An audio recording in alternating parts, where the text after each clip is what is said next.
All right, we'll just get started, and if stragglers come in, then they're just going to be sad that they missed the first 35 seconds. All right, my name is Seth Coster. I'm from a small independent game studio here in St. Louis called Butterscotch Shenanigans, but I'm not here to talk about that, so you can just look that up if you need to. Today I'm going to talk about doing what you want, or don't. I'm not your dad.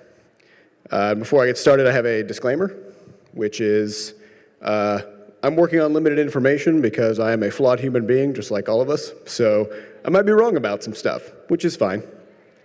All I ask is that you just think about what I'm going to talk about today and take it in good faith, and if something seems like it's weird or doesn't necessarily relate to your life, just try to extrapolate a little bit and try to make sense of why I might be saying what I'm saying.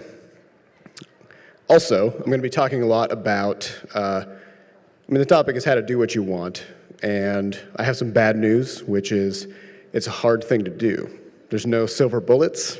It's going to take a lot of work, and just bear that in mind. So let's get started. So I have an audience poll, and we have sort of a small statistical sample here, but we're going to go for it anyway. How many of you have ever said something like this? I'm going to do a thing. I'm going to learn Spanish or learn how to program or learn guitar or, whatever. And it's a thing you really wanted to do. And raise your hand again if you also didn't do that thing. Yeah, literally everyone. Some of us do this on a daily basis, and it's weird that we can't follow through. There's all kinds of stuff that we would love to do in our lives that we know that if we put the time in to do those things, it would make our lives better. We'd be much happier people. We'd be much more satisfied with what we can do in the world and the kind of difference we can make. And then we just don't do those things. So what's that about? That's what we're here to talk about.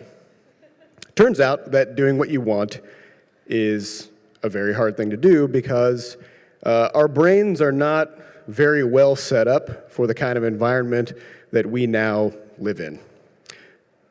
I'm going to talk about 5 big things, 5 big reasons as to why this is so hard. So I'm just going to jump right into it. The first thing is something that I like to call commitment overflow. Let's say, okay, how many of you have said this? I think this is probably a universal thing. I'm going to exercise more. This is actually just a very dumb thing to say, and here's why. This is a cup. I just spent a lot of time on this cup. This cup represents the number of hours in your typical day. The first third of this cup is filled up with sleep juice, because we all have to sleep, and you should probably get in about 8 hours of sleep, right? Then if you're lucky, you're only spending 8 hours a day working. So boom, 2/3 of your day gone. Errands, maybe you got to clean the house, you got to pick kids up, drop kids off, do something else, I don't know, clean stuff, cook stuff. You got to eat, you got to take time to shove food into your face so you can keep going. You got family time. You got to make eye contact with the people who matter to you in your life for a prolonged period of time on a day-to-day basis. And then you're going to watch some Netflix. So this is what you do, this is kind of your day-to-day. Now you're going to exercise more. So we're going to take this little droplet, this 40-minute droplet of exercise juice, and where are you going to put that? Where's that going to go, right? You can't fit that in. Have you ever tried to pour water into a full glass? It does not work. So saying you're going to exercise more is an impossible statement to make. You have to approach this differently. You have to say, I'm going to exercise more and stop watching Netflix or something else. If you can stop doing something else, you can make room for the new thing. This is going to give you some really good advantages. The big one is that you only have to do this one time. You only have to make this decision one time. If you say, I'm going to exercise more, and you don't plan it out as to how you're going to fit that in, then every single day, when you're coming home from work or when you wake up in the morning and are planning your day, you have to think about it. You have to think, how am I going to squeeze that in? What am I going to not do today? How am I going to make this work? And you keep making that decision day in and day out for 2 weeks, and 2 weeks later, you're not exercising at all, right? So by doing this one time, by deciding this one time, it's done, the decision is made, you've cut something out to make room, and now you can do the thing you want to do.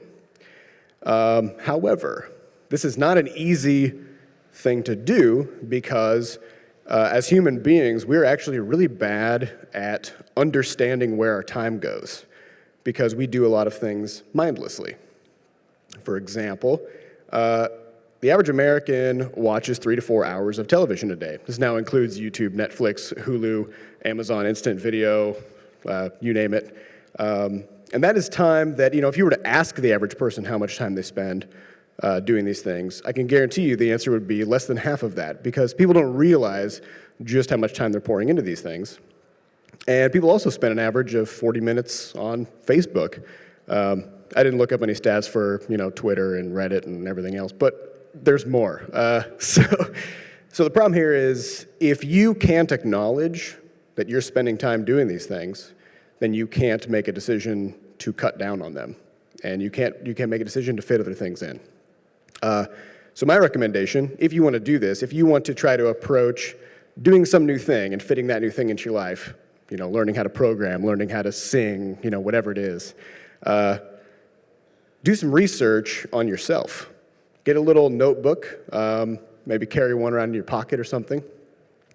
And every day, every time you settle in to start doing a new thing, just give yourself a timestamp. Write down what you're doing and just keep a record for a week. And then come back and look at it the next week and try to figure out how much time did I actually spend doing the things that I want to do? How much time did I spend doing things that I actually just don't really care about or that aren't really improving my life? Then cut those things out, start doing what you want. All right, that's number one, commitment overflow. The second thing, goal fog. I want to be a game developer. How many people have said this?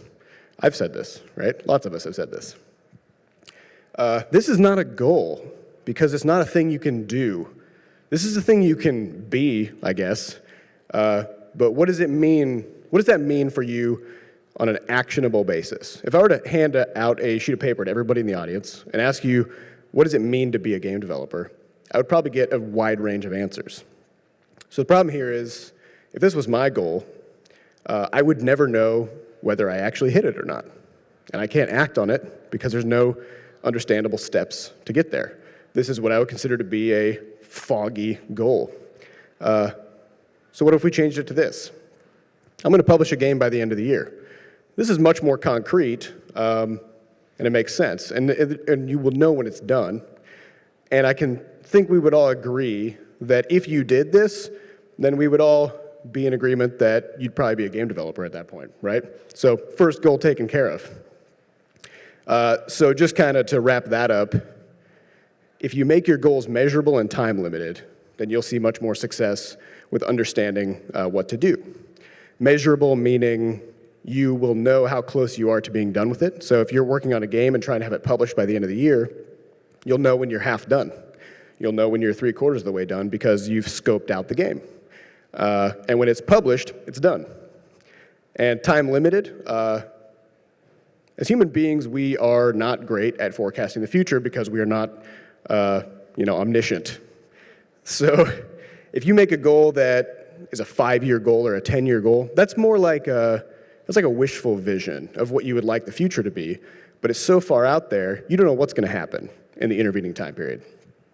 So instead, give yourself goals that move you toward that big vision, but that are small goals that take you a month to 3 months at most.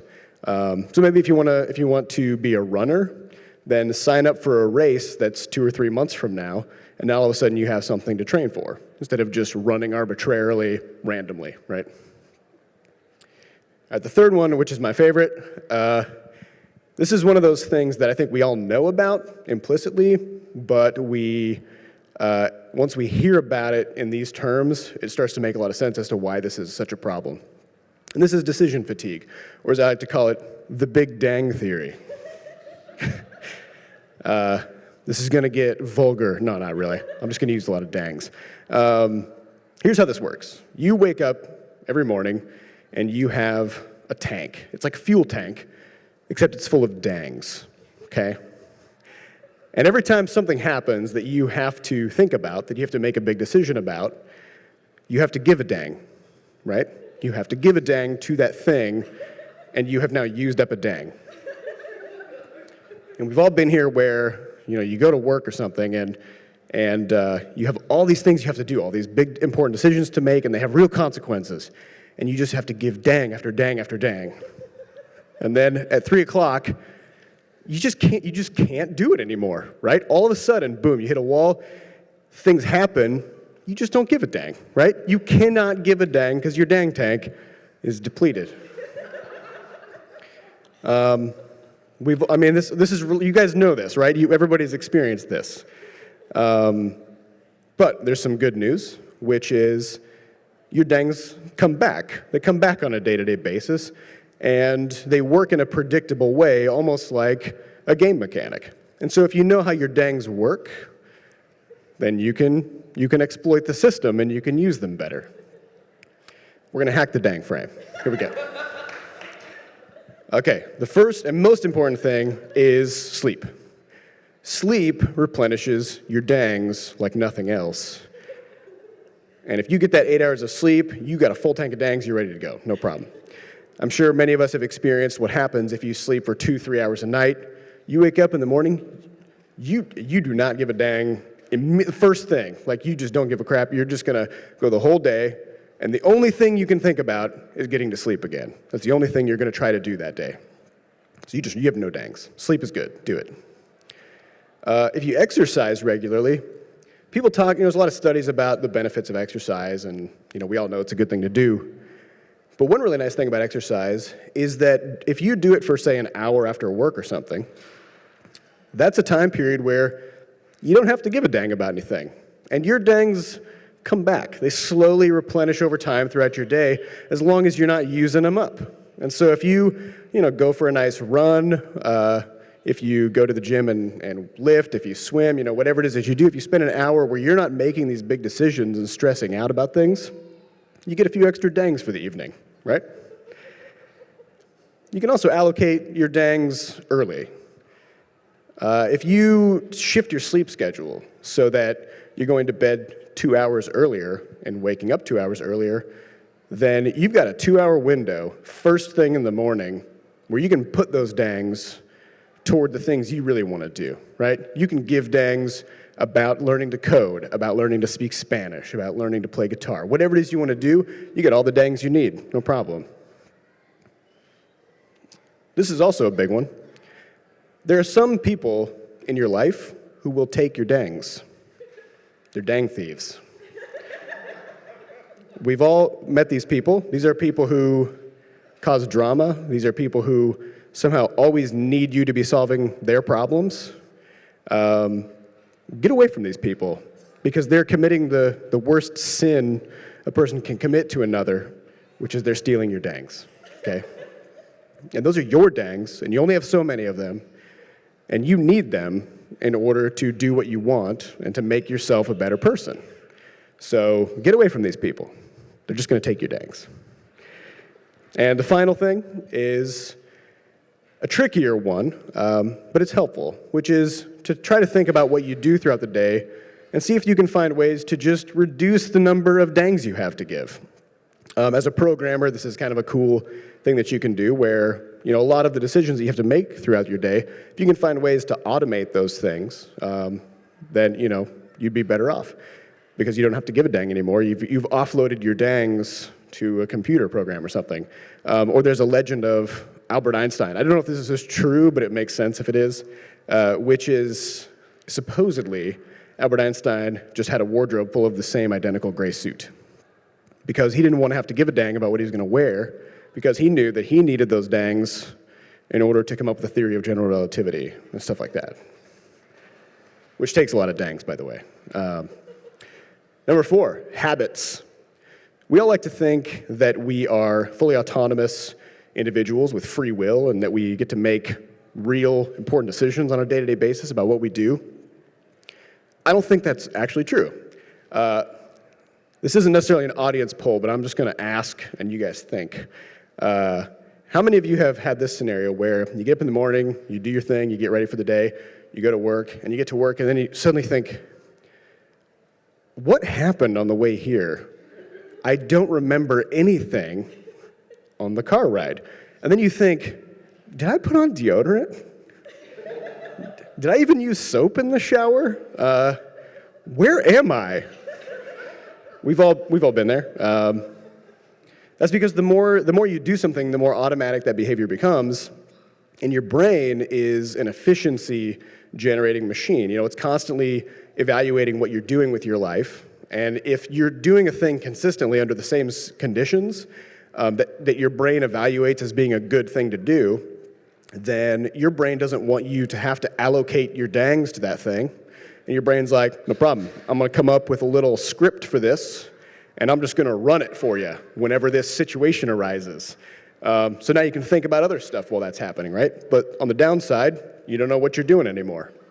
And this makes it even harder to do what you want, because all of a sudden you are now battling this AI that's running in your head all the time, making you do stuff, and it's hard to push against it, because now you're constantly pushing against a subconscious program that's very powerful, and you have very little control over it.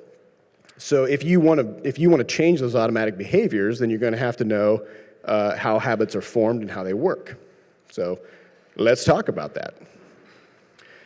This is a little diagram on what a habit is. This comes from the book, The Power of Habit, which I have referenced in previous talks because it's the best book ever written, and you should all read it. A habit is a very simple loop. There's a trigger, which is some kind of an environmental thing that happens. Maybe it's like the same time of day, or it's you waking up in the morning to go to the shower. It's some kind of an external condition. Then there's the action, which is the thing that you do in response to that stimulus. And then there's the reward, which is the positive thing that you get from doing that thing. And your brain is looking for these all the time, looking for these sets of circumstances. And if your brain thinks that the reward is good enough, then it's going to automate. It's going to start reinforcing this behavior so that you no longer get to do this consciously. It's just a thing that's going to happen. So how do you change it? So I'm going to use an example. Let's say you get a new apartment, and you set up a nice couch, and you get a TV in the living room, and it's right there. When you walk in the door, boom, there's your TV. So over the course of a few weeks, after you set up this new living room setup, you notice that you're spending quite a bit of time watching TV. Maybe you come home, you make dinner or something, and then you sit down and you watch TV. This is very satisfying. Watching TV gives you it's relaxing. You don't have to do anything. You just sit there. You get a nice dopamine drip every time something cool happens. It's nice. So your brain's like, we need more of this. So you start getting that automated behavior. And pretty soon you realize that you're kind of skipping most of your evening, and instead you just walk in the door, grab the remote, and sit down on the couch, and boom, that's your evening, right? You're now locked in because your brain has now associated this trigger of you coming home from work with, it's time to run the television watching program, right? Sit down on the couch, do it. And this starts happening every day. And then you think to yourself, I wish I was reading more. I feel like all this TV watching is maybe not very good for me. So you buy some books. Is this going to work?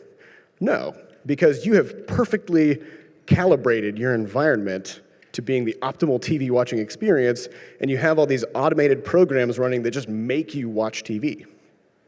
So before I talk about the solution to this problem, which is obvious, by the way, and I think you all probably already know what it is, I also want to talk about this other book, which is a crazy book called The Life-Changing Magic of Tidying Up. This book is by an author named Marie Kondo. It's an international bestseller. I am going to show the book list at the end, by the way, if anybody's interested. This book has a really bizarre promise, which is it just says, if you do the stuff in this book, your life is just going to miraculously get better, inexplicably. And this sounds dumb, and then you read the testimonials and all the reviews of people who have gone through this book and gone through this process, and they're all just like, yes! It was amazing. I did what they said. I got the promotion. I feel great. I'm exercising all the time. I got ripped, all Oh, because I cleaned my house. So what this book actually has you do is you go through your closets, your drawers, literally everything you own, and you rip it out of where it is, and you pile it up just in the middle of the room. And you assume up front that everything you own is garbage, and you're going to just throw it away. You can either give it away or throw it away. That's the baseline assumption. Then you sort through all the items you have individually, one by one, and you evaluate them and try to decide whether these items are things that bring joy into your life. And if they are, you keep them, and if they don't pass that test, you get rid of them. And what you will find is that about 90% of the things you own go away all of a sudden, and you have a very sparsely populated house or apartment that only contains the things that reinforce the idea of who you want to be as a person and the types of things that you would like to do. So all of a sudden, if you're in this TV watching habit loop and you went through this process, there's a very good chance that if you were being honest with yourself about what you really wanted to do, you would just get rid of that TV and replace that remote on the table with a stack of books. And all of a sudden now, when you walk in the door, the action that is part of your automated script is no longer an available action. You just can't watch TV anymore. So you walk in, you pick up a book, and you read. Boom, magically you're a reader all of a sudden. It's very simple. And the last thing I want to talk about is the concept of attention theft. Your brain is an amazing computer that builds models and patterns and is just constantly evaluating whatever you aim it at, provided you are focused on that thing and giving it the time that it needs. How many of you guys have heard this phrase? It takes 10,000 hours to become an expert at something, kind of an arbitrary number, but it's probably true. I mean, it's probably the case if you spend 10,000 hours doing anything, you have a pretty good handle on that thing, right? Let's do the math. What does this actually look like if you wanted to hit those 10,000 hours? Let's say you have managed to carve out a 4-hour time block where you are working on that thing every single day. It's going to take you 6.8 years to hit that 10,000 hour mark. That's pretty good. It's pretty manageable, right? Except there's a problem, which is the things that you really want to do that you know are going to make you a better person, make you learn new things and develop new skills are things that require your full attention. You cannot do them a little bit. You have to just go all in on them. And there are a lot of things that we have access to now that I would consider to be attention-stealing items. Things like Netflix, Reddit, YouTube, whatever. They're things that you can passively engage with that provide a constant source of new material for you to just absorb all the time. And it may even be the case that you have 2 monitors or something and you're just running one of these things on your second monitor all the time while you're trying to learn this other skill. These things are very addictive, and they make it so that the thing you're trying to do just can't compete. Something you have to devote energy to and give dangs to and all that can't compete with something that is just so enticing and is constantly churning new stuff and is passive and you don't have to think about it. You just can't do it. So if you tried to do this, if you tried to divide your attention between something that steals attention versus something that needs your attention, I would argue that you probably won't even get 5% of your time spent into the thing you really are trying to do, which means it would take you about 136 years to become an expert at that thing. Spoiler alert, you'd be dead. So you're never going to get there, in other words. Which means you need to start reconsidering what you expose yourself to and when. If you find that you have a problem with something like Reddit or Twitter or Facebook or whatever, you can try to consciously change those things, but they're always there, right? Because Google or YouTube are some of the best ways to learn information, and those are also really, really close to being sources of entertainment. They're just merged together nowadays. YouTube in particular. So how do you do it? Well, this kind of comes back to the idea of trying to re-engineer your environment to be more conducive to the things that you want to accomplish. There are some Chrome extensions you can get. There's one called Stay Focused, which lets you block certain websites or even allow certain subdomains of sites, and you can set time limits on it. So you can say, I can only spend 5 minutes a day on disallowed sites or whatever, or 0, I guess, if you're going to be hardcore about it. There's also a program called Xtab, which allows you to limit the number of Chrome tabs you have open, which is actually amazing because if you figure out, I probably need 3 tabs in order to do my stuff, in order to do my work. Guess what? That's it. You can't open any more tabs.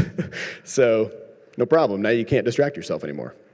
And there's also an amazing one called the Newsfeed Eradicator, which just wipes out your Facebook newsfeed.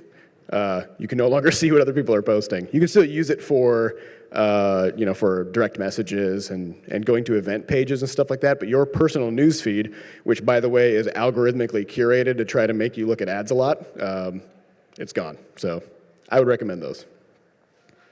And if you're more interested in learning about this idea of attention and attention theft, there's this book called The World Beyond Your Head by Matthew B. Crawford.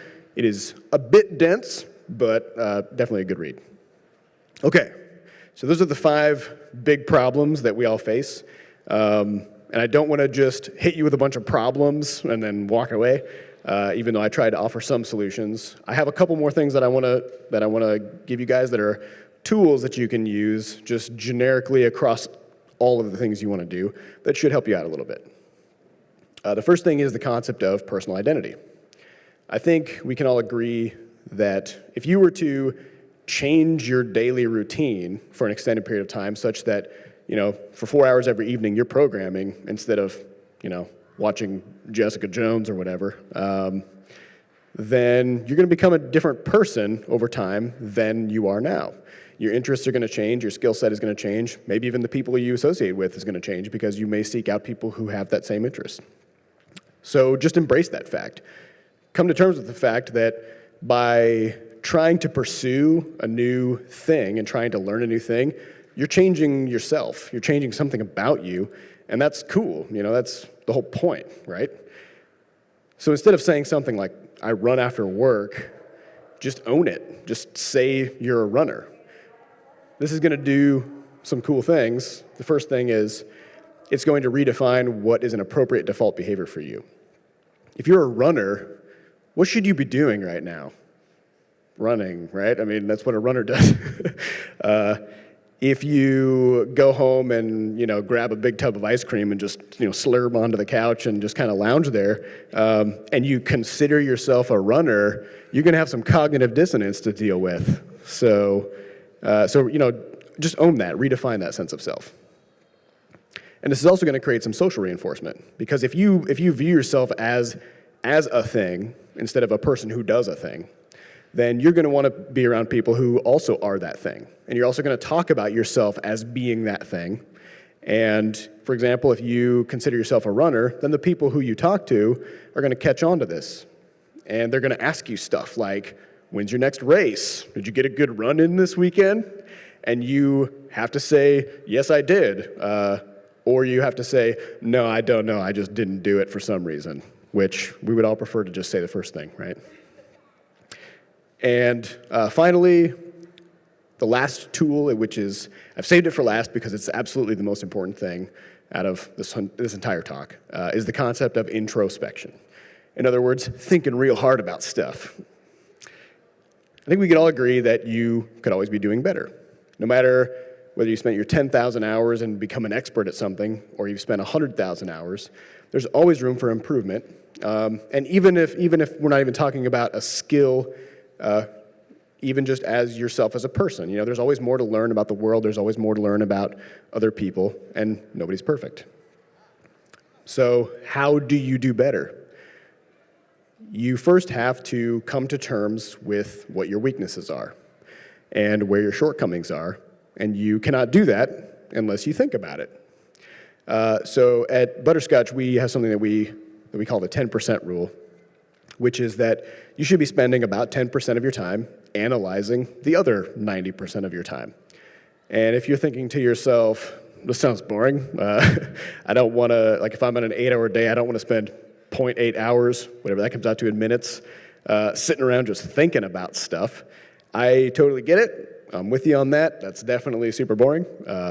So I have an actionable thing you can do to capture this 10% rule, which is try this. Just get yourself a college-ruled notebook, just a regular old notebook and a pen, and every day give yourself the time to just fill a page. No agenda. This isn't a journal. This isn't like, here's what I did today. This is you just thinking your way through things that you're grappling with.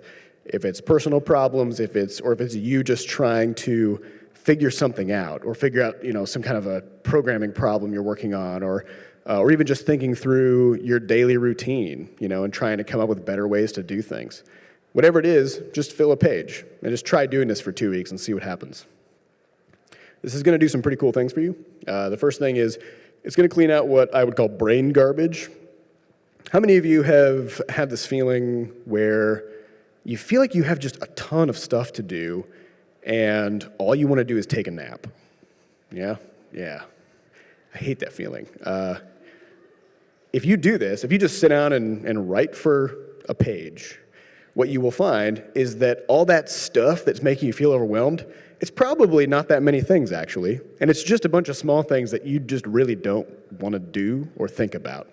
And once you write it all down and just talk your way through it, you'll find that the first thing you'll do is just get up out of your chair and just go do that stuff immediately, and you'll just feel a lot better because you've put it out on paper, you've sorted it out. It's clear now that it's actually not a big deal, and you can come to terms with it much better.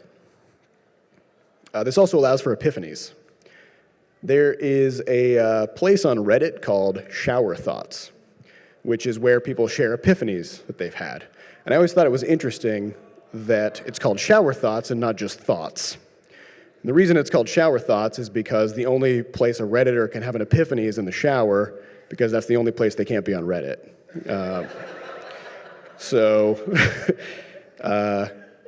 Reddit is a distraction, right? It's something where you are constantly taking in new tiny bits of information. You're not even really doing anything with it. You're just absorbing it, right? And you're not thinking about stuff. You're just taking stuff in. And if you sit down with a notebook and a pen with no distractions, turn off your phone, nobody can call you on a notebook. You can't check Facebook on a notebook. It's just you and a piece of paper. This gives your brain some cool down time. It gives you time to get away from the things that are constantly pushing stuff in, and it lets you actually make sense of the things that you have seen and done and experienced over the past 24 hours. And last but not least, this is something that's going to help you to refine your thought processes. This is your opportunity to create a safe mental space for yourself where you can be as critical of yourself and of what you've done and of what you believe as anywhere else. And this is going to let you, because nobody else is going to see this, right? This is just you can just burn each page after you write it. It doesn't matter. This is just a temporary place for you to organize your thoughts. And if you can be self-critical and nobody gets to see it, nobody gets to say anything, right? So this is where you can really dig deep into analyzing the things you believe, the things that you do, and trying to come up with better ways to think about things and better ways to do things. So that's all I have for you guys. I have a lot more to say about it, but only have an hour. So how are we doing on time? Is anybody 50 minutes? Cool. All right. Questions? Yes. So I wonder if you have any advice for if you sort of fall off the wagon, let's say you kind of change your thing, you try to do it, you're doing it for 2 weeks, and then you screw up 1 or 2 days, and how do you kind of prevent yourself from just saying, oh, well, screw it? Yeah, so falling off the wagon is, I would encourage you to take a second look at what is in your environment, because as people, we are some combination of personality and environment. So you ever hear somebody say something like, I used to believe a thing, and then I went and like met somebody who was from this other camp, and I changed my mind, right? It's because our environments shape us in all kinds of ways, and it's almost never the case that somebody says, yeah, I believed a thing, and then I just thought about it for a while, and then I completely changed my mind. There's always some external thing that changes or reinforces aspects of your behavior and your beliefs and everything else. So if you fell off the wagon, if you're trying to do a new thing and then you stopped, and it's usually 2 weeks. I mean, people can do almost any new thing for about 2 weeks, and then old habits come back in. Try to do that and try to reevaluate the things that are around you, or the people that are around you, and the things that they're doing, and the things that your environment allows you to do or encourages you to do, and try to find ways to change those things so that they are more in line with the types of things that you would like to be doing. So, yeah. Yes? So, I used to listen to music in the car, and then, like 4 or 5 years ago, I stopped and started listening to podcasts instead. And the main change in my life is I feel like I now have more dangs to give. I think it's because in the car now, I focus on, like, people talking and, like, absorbing information rather than just, like, kind of zoning out and just having this thing, like, give me just feelings, I guess, instead of thoughts. In some ways, I feel like I'm a better person, but I might be a worse person for not listening to music. But It's hard to say. how does this tie into something you said? Yeah. I'll just wing it. Good question statement, Wes. Well, so the thing that kind of jumps out to me about that is you said that you feel like you have more dangs to give because you've changed something.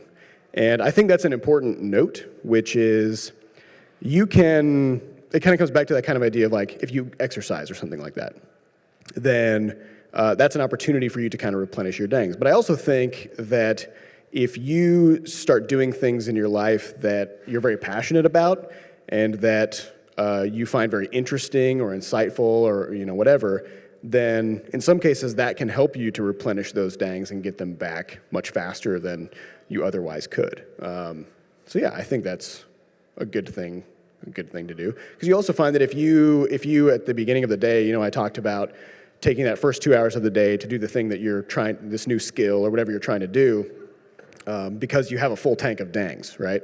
But I think what we will all find is that when you're doing those things that you're really passionate about, they don't take very many dangs from you.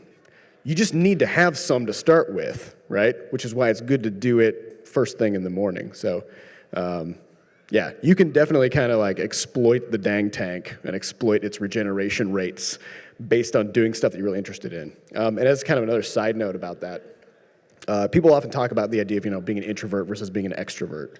And I think this also kind of comes back to the concept of dangs, like everything does, which is that extroverts can have their dangs replenished, or they can at least not lose dangs by being in high intensity social situations, whereas introverts have to spend dangs to be in a social situation, right? So if you're an introvert and you go to even a convention like this where it's awesome and you really want to be here, but there's also a lot of people around, and you kind of lose some dangs in the process, and you got to go home and take a nap, right? So, yeah, there's a lot going on with the dang tank game mechanic concept, but yes. So, in terms of people who take out dangs in your life, Yes. and trying to Dang thieves. promoting that, as an individual who's an extrovert and likes to go there and like be there for friends, but sometimes friends require a lot of time, how do you find ways to balance that? Well, if you're going to insist on keeping them around, I don't know. So to me, I think it's a question of what a friend is to you. To me, I try to only seek out people who strive to make me a better person and also want me to make them a better person, so that by helping one another and supporting one another, then you provide each other with more dangs than you started with, right? If you have people who never give you those dangs back, and you have to keep giving dangs to them, and they keep stealing your dangs. I love that this has become the dang talk. Then you kind of have an imbalance, right? Because this is somebody who's just taking from you, and they're not helping you in return. So I think if it's a case where it's a give and take, and it's somebody who you're helping and they're helping you, and it's, that's fine, and that's something that I would consider to be, potentially helpful. But if it's a constant drain on you, then that's where I think you need to just consider having a serious conversation with that person about it, or just moving on. Yeah. I noticed that a lot of what you said was kind of under the umbrella of mindfulness. Yeah. And a lot of, when most people talk about mindfulness, they talk about like things like meditation or yoga, and you did not mention any of that. I was Correct. like, were you thinking, or did you take those things out or not include them? Yeah, you are very much correct that this is a talk about mindfulness. My problem with the way mindfulness is generally talked about is it doesn't feel actionable for somebody like me from the Midwest, where I'm just like, I gotta do a thing, And so meditating, where I sit down and I'm not moving my arms or legs, and I'm just like, what's happening? I usually ended up meditating. I tried meditation a few times, and I ended up just with like all kinds of crazy thoughts like roaming around in my head, and I was way more jazzed up at the end, and I didn't feel like I had fixed anything or done anything useful. But I found that by sitting down with a notebook, it gets the same effect for me as what some people claim they get from meditation. But it's something that I can actually control, which is I just sit down and I can't get up until I filled the page. And that's a measurable thing for me, and it's something that I can manage much more easily. So, yeah, those things are definitely great things to do. They're just kind of fuzzy for somebody like me. So, yeah. Yeah.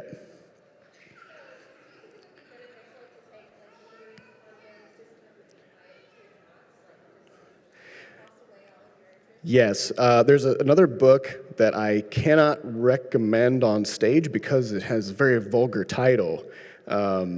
But it's exactly about that. No, but that sounds good too. I'll just say I'll censor it. It's just the life-changing magic of not giving a F. That's the book. And it's actually a spin-off of the book about cleaning up your house, and it's about cleaning out your mental space. So, yeah, getting your dangs in order. So, yeah. So I think probably most people in the room are media makers, and as part of that, we also need to consume media as kind of research. So what about balancing that? Like, at what point does it become a bad thing? I think it depends. That's something that I have personally had to kind of grapple with as well, is the idea that as a game developer, should I be playing every game? And I run into all kinds of people who say, oh my God, did you see what they did in this game? And I'm like, I don't know, I've never heard of that game. And that kind of sucks for me because I feel like there's a pretty good chance that I'm missing out on all kinds of cool things and cool ideas. It's a hard balance to strike. I think as long as you come into it, mindfully with an intent. If you're going in to play a game that you're doing this as a hobby, that's fine as long as you're doing that, deliberately like that. If you end up going down a train where you start playing games for research, but then you end up just not, like, if you're playing games for research, but you don't have like a notebook and you're taking notes on what is happening in the game and trying to make sense of it, I would question whether or not that's actually research, or if you're just kind of like playing games, which is also a fine thing to do if that's what you want to do, right? But yeah, just try to be deliberate about it, I think, and you should be fine. So, anybody else? Yeah. Yes.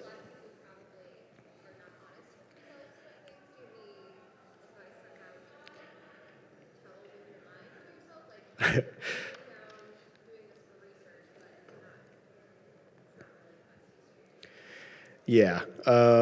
Yeah, this kind of comes back to that idea of doing research on yourself, of getting a notebook. And so I have this little paper Moleskine notebook that I always carry around for this exact kind of a purpose, which is if you just for a week or something, just pretend like you are, you know, a nature documentarian, and you're just going to watch what you do and just write everything down. There's I can't remember the name of this effect, but there's a psychological effect where people change their behavior when they know they're being observed. And the Hawthorne effect, yeah, which makes psychology really hard to do studies in, by the way. But it's something that you can take advantage of. I've seen people do things like get an app for their phone that they can set 10 random alarms throughout the day where they don't know when the alarm is going to go off. And when the alarm goes off, they have to just write down what they're doing and explain it. Like explain why they're doing the thing that they're doing. And you will find that if you do this kind of a thing for even just a few days, that you will start to kind of dispel that tendency to lie to yourself about what you're doing and why you're doing it, or even to ignore what you're doing, you know, which a lot of us also do. So, yeah, just trying to come up with mechanisms to be an observer of your own behavior, which weirdly makes you accountable. I don't know why. One more question? All right, we got one more. I was gonna ask, so like with this process, especially like if you like live with someone or you're married or whatever, is it Oh, yeah. like helpful or harmful to kind of be like, hey, will you do this with me, and like can I get them involved with it? Yeah, that is, so living with somebody who isn't on board makes this really hard. So you got to try to get them on board, I think, is the first thing. Because if it's the case, so, you know, I've talked to a lot of people who, because they know that I try to exercise and stay in shape, they'll come to me and they'll ask for tips on stuff. And then oftentimes they will reveal that they have tried many times to, for example, start eating healthier. But their significant other keeps filling the pantry with junk food and frozen pizzas and, you know, whatever. And because those things are there, you know, it kind of comes back to the idea of reshaping your environment to, you know, make your life more conducive to what you want. If there's junk food everywhere, you're just going to eat it, right? I mean, of course, it's delicious. So if you don't have somebody who's on board and willing to go along the journey with you and try to help you do this, then it's going to be a lot more difficult. So that's just a conversation that, you know, you have to have and try to get a teammate in this. So, okay, I think that's all we have time for. So thank you very much, everybody. Appreciate it.